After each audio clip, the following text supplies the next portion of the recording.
Welcome to Pretty Lies and Alibis. Join us as we seek the truth and travel the long road to justice.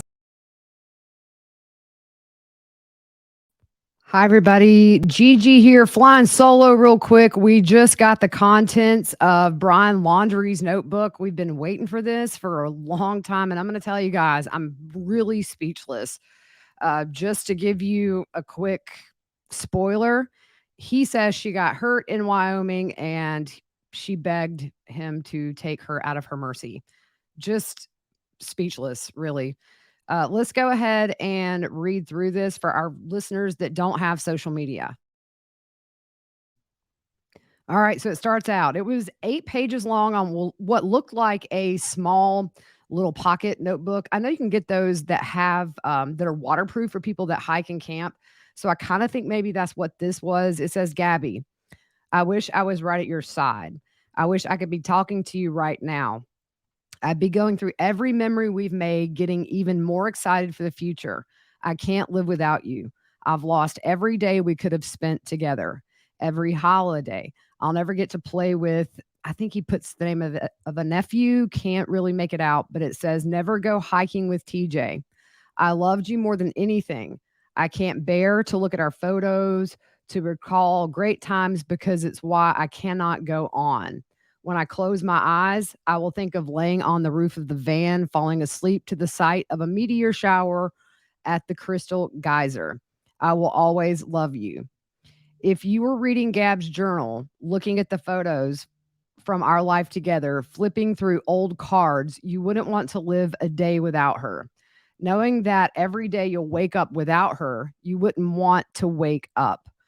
I'm sorry to everyone this will affect. Gabby was the love of my life, but I know adored by many. I'm so very sorry to her family because I love them. I considered her younger siblings my best of friends. I'm sorry to my family. This is a shock to them as well as a terrible grief. They loved as much, if not more than me. A new daughter to my mother, an aunt to my niece and nephews. Please do not make this harder for them. This occurred as an unexpected tragedy.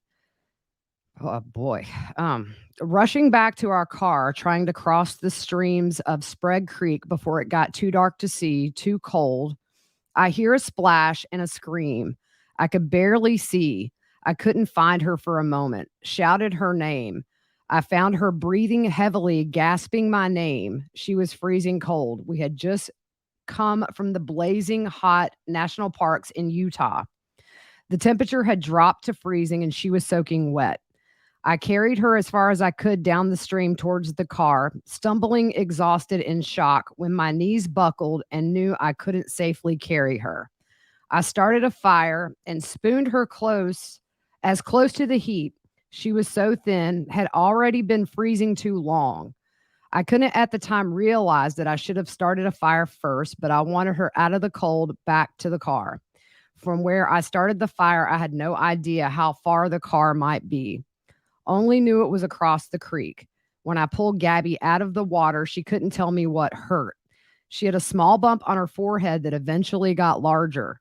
Her feet hurt, her wrist hurt, but she was freezing, shaking violently. While carrying her, she continually made sounds of pain. Laying next to her, she said little lapsing between violent shakes, gasping in pain, begging for an end to her pain. She would fall asleep and I would shake her awake, fearing she shouldn't close her eyes if she had a concussion. She would wake in pain, the whole painful cycle again, while furious that I was the one waking her. She wouldn't let me try to cross the creek, though, like me, that this fire would go out in her sleep and she'd freeze. I don't know the extent of Gabby's injuries, only that she was in extreme pain. I ended her life. I thought it was merciful, that it was what she wanted, but I see now all the mistakes I made. I panicked. I was in shock. But from the moment I decided, took away her pain, I knew I couldn't go on without her. I rushed home to spend any time I had left with my family. I wanted to drive north and let James or TJ kill me, but I wouldn't want them to spend time in jail over my mistake, even though I'm sure they would have liked to. I'm ending my life not because of fear of punishment, but rather because I can't stand to live another day without her. I've lost our whole future together, every moment we could have cherished. I'm sorry for everyone's loss. Please do not make life harder for my family. They lost a son and a daughter. The most wonderful girl in the world. Gabby, I'm sorry. I have killed myself by this creek in the hopes the animals may tear me apart, that it may make some of her family happy. Please pick up all of my things. Gabby hated people who littered. And it was really hard to read. There were some spots that were water damaged, but my mind is so blown. I mean, this is not what her autopsy said. She was manually strangled. I didn't see any other injuries listed. It's an excuse, and he's trying to make himself look almost like a hero that he took her out of her misery. It just guys, no words. Wanted to get this out. Just thinking about Gabby's family, as I'm sure they've probably read this in the past, but man, he just went low right till the very end, didn't he?